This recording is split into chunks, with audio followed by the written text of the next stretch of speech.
안녕하십니까. 부동산 이슈를 알려주는 공인중개사입니다. 이번에는 대구시 건축 승인 전면 보류가 대구 아파트 시장에 미치는 영향에 대하여 알아보겠습니다. 대구시는 지역 주택시장 안정화를 위해 신규 주택건설 사업계획 승인을 전면 보류하기로 했습니다. 이는 미분양 주택의 지속적 증가로 인한 조치로 올해 입주 예정 물량이 36,000여 호로 예측되고 대구 아파트 매매가격 지수는 12.38% 하락해 세종에 이어 하락률이 두 번째로 컸다는 통계에 따른 결정입니다. 이러한 조치는 어떤 영향을 건축 경기에 미칠까요? 일단 신규 사업 승인이 보류되면 공급 물량이 줄어들고 시장의 부담도 감소할 것입니다. 그러나 이미 사업 승인 신청이 접수된 23곳의 경우에 계약금을 지급하고 금융기관에서 잔금을 지급받기로 한 일정이 모두 불투명해져 비용 회수가 어려워질 수 있습니다.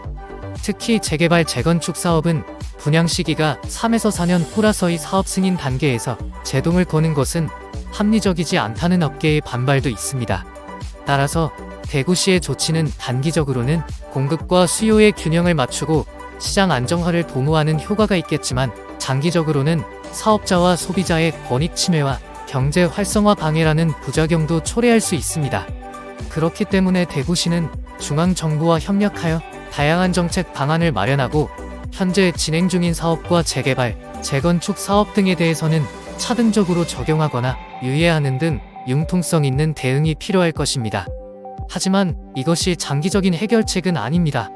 대구시의 아파트 매매가격 지수는 지난 11월 -2.09%를 기록해 2022년 들어 가장 많이 떨어졌고 지난 5월부터 매매 가격 지수의 하락세가 가속화되고 있다는 점을 고려하면 단순히 공급을 줄이는 것만으로는 시장의 활력을 되찾기 어렵습니다. 소비자들에게도 적절한 정보와 교육을 제공하여 부동산 투자에 대한 합리적인 판단과 선택을 돕는 것도 중요합니다. 부동산 시장은 단기적인 변동에 흔들리기보다 장기적인 흐름과 수요 공급 구조를 파악하는 것이 중요합니다. 그러므로 대구시의 신규 주택 건설 사업 계획 승인 보류 조치가 아파트 매매 동향에 미칠 영향은 단기적으로는 시장 안정화와 미분양 해소에 긍정적일 수 있으나 장기적으로는 사업자와 소비자의 권익 침해와 경제 활성화 방해라는 부작용도 초래할 수 있으므로 다각도로 고려하고 조율해야 할 문제라고 할 수 있습니다. 이 조치로 가장 큰 영향을 받고 있는 지역은 미분양 관리지역으로 지정된 대구 중구, 동구, 남구, 달서구입니다. 이들 지역은 미분양 해소 저조 등을 이유로 선정되었으며 6월 기준으로 전국에서 가장 많은 미분양 물량을 보유하고 있습니다. 이들 지역은 5일부터 9월 30일까지 미분양 관리지역 영향을 받게 됩니다. 미분양 관리지역이란 주택도시보증공사가 주기적으로 선정하는 지역으로 신규 분양 물량의 공급과 수요의 균형을 맞추기 위해 분양 심사를 강화하고 공급 물량을 조절하는 등의 조치를 취하는 지역입니다. 따라서 이러한 상황에서는 정부와 시, 도 단위에서 다각적인 대응 방안을 마련하고 실행해야 할 것입니다.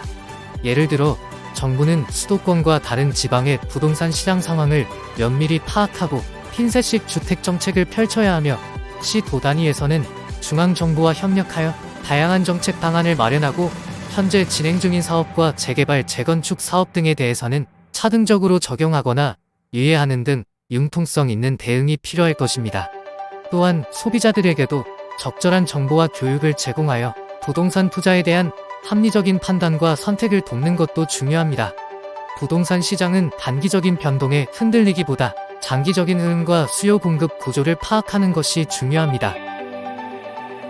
대구 건축 승인 전면 보류에 대하여 알아보았습니다. 부동산 시장의 안정화와 빠른 경기 회복을 바라는 마음입니다. 다음에 더 좋은 소식을 가지고 찾아뵙겠습니다. 지금까지 시청해주셔서 감사합니다. 좋아요, 구독 부탁합니다.